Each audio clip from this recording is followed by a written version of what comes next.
अस्सलाम वालेकुम बच्चों, कैसे हैं आप सब। उम्मीद है खैरियत से होंगे।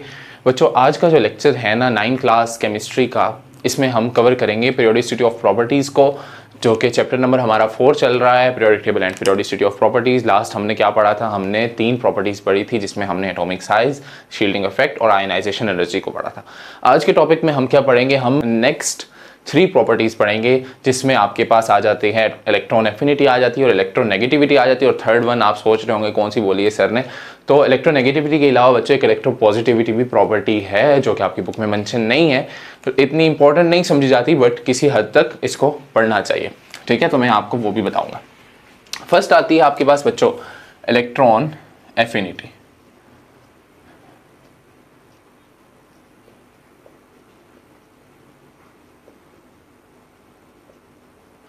इलेक्ट्रॉन एफिनिटी क्या होती है बच्चों? इलेक्ट्रॉन एफिनिटी की अगर हम बात करें तो जैसे हमने आयोनाइजेशन एनर्जी देखा था ना, आयोनाइजेशन एनर्जी में क्या था कि हम कैटाइन बना रहे थे एनर्जी देकर, ठीक है, आयन बना रहे थे, बट कौन सा कैटाइन बना रहे थे। इसमें उल्ट है, इसमें हमने एनाइन बनाना है और एनर्जी इस दफा क्या होगी, हमें मिलेगी। पहले क्या था, हमने एनर्जी दी थी एलिमेंट को या एटम को और उससे हमने कैटाइन बनाया था। अब हम बनाएंगे एनाइन और एनर्जी एटम जो है वो हमें खुद देगा। तो दी मिनिमम अमाउंट ऑफ एनर्जी जो कि क्या होगी, रिलीज होगी जब किसी एलिमेंट को, जब किसी एटम को हम कन्वर्ट करेंगे आयन में। ठीक है, इलेक्ट्रॉन एफिनिटी क्या होती है, the minimum amount of energy released when an atom is converted into ion. कौन सा आयन? An ion. ठीक है, क्या हो रहा है कि एक्स जो है, हम क्या कर रहे हैं, एडिशन कर रहे हैं इलेक्ट्रॉन की, और ये बन जाएगा एक्स नेगेटिव, और ऐसी सूरत में ये एक एनर्जी रिलीज करेगा जिसको हम कहते हैं इलेक्ट्रॉन एफिनिटी। ठीक है, इसने इलेक्ट्रॉन एफिनिटी रिलीज की। अब ये इलेक्ट्रॉन एफिनिटी जो है ना बच्चों, इसके ट्रेंड्स देखते हैं।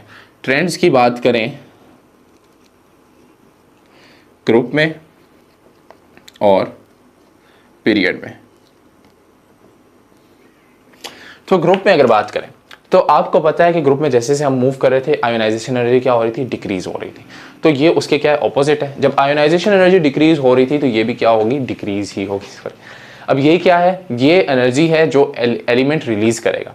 आपको पता है कि जितनी एलिमेंट को हम एनर्जी देंगे उतनी ही वो रिलीज करेगा। क्यों, इसका मैं आपको सोल्यूशन बताता हूँ।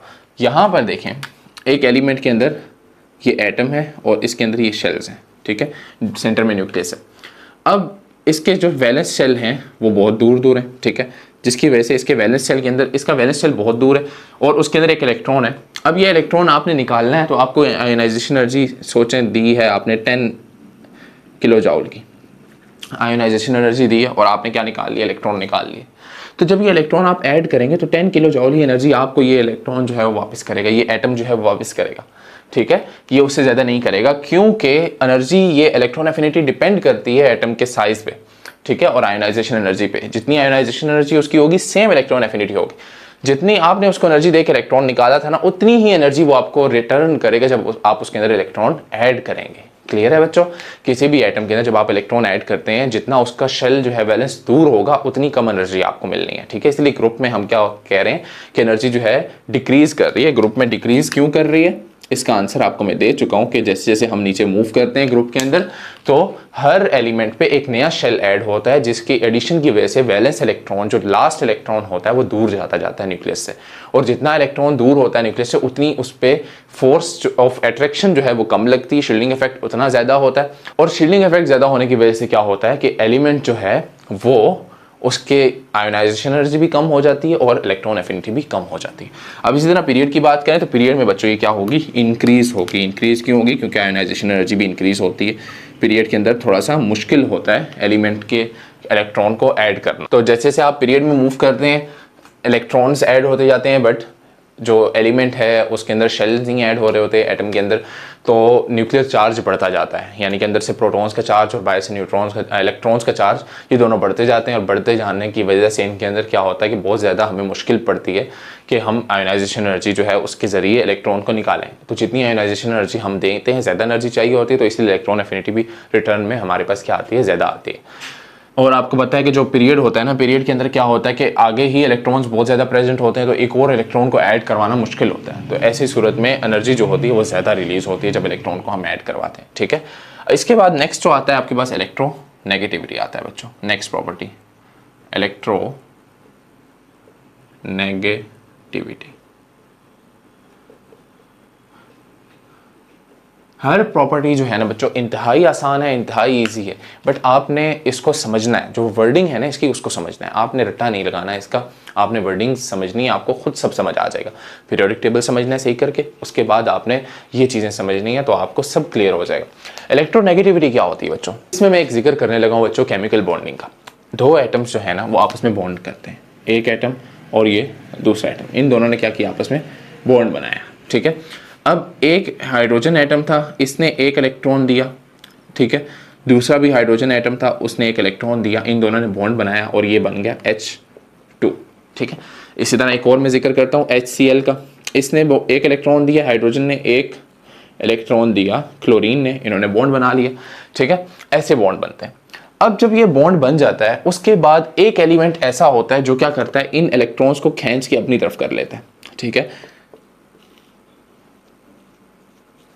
और दूसरा एलिमेंट वो होता है कि जो इजीली इलेक्ट्रॉन्स को उसकी तरफ कर देता है, ठीक है।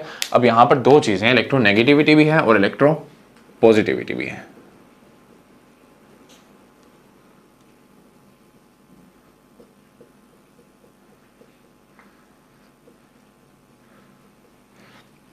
दो चीजें। तो जब ये बॉन्डिंग होती है ना तो इसमें एक एलिमेंट ऐसा होता है जो नेगेटिव होता है, नेगेटिव सोच का होता है। वो क्या करता है कि वो अपना इलेक्ट्रॉन तो उसके पास होता है, वो दूसरे का इलेक्ट्रॉन भी खींच के ले आता है, ठीक है। हमेशा बॉन्डिंग के लिए एक एलिमेंट अपना इलेक्ट्रॉन आई करता है, दूसरा भी आई करता है, बॉन्ड बनता है।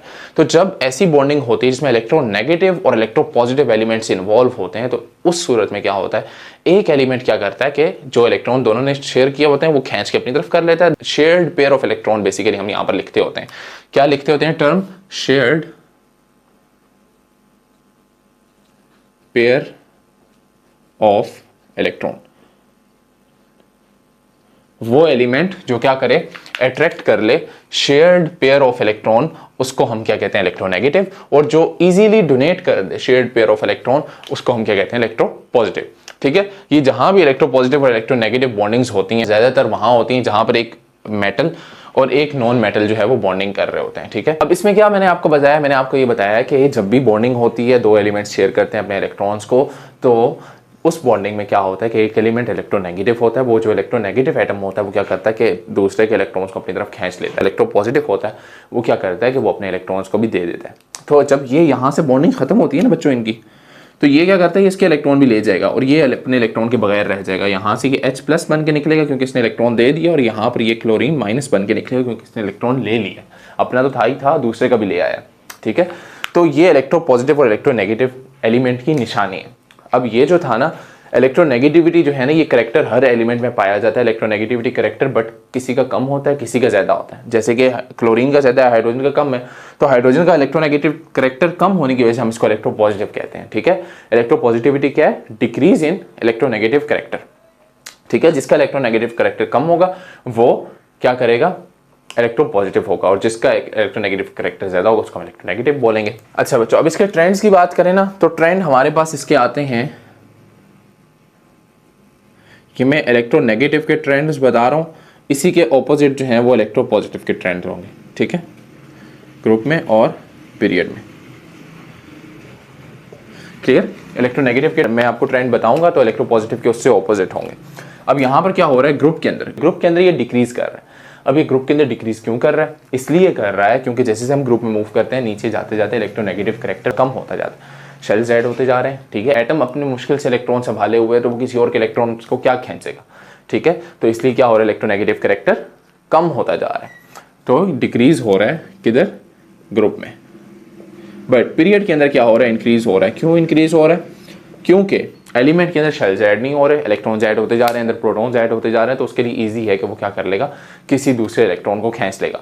बट जो लास्ट ग्रुप है ना आपका, जो नोबल गैसेस का है, उसका जो इलेक्ट्रोनेगेटिव करेक्टर है वो कम है। अब नोबल गैसेस जो है वो थोड़ा सा रेयर बिहेव करते हैं, इनको नोबल गैसेस भी इसीलिए कहते हैं क्योंकि इनका जो वैलेंस शेल होता है ना बच्चों, वो कंप्लीट होता है।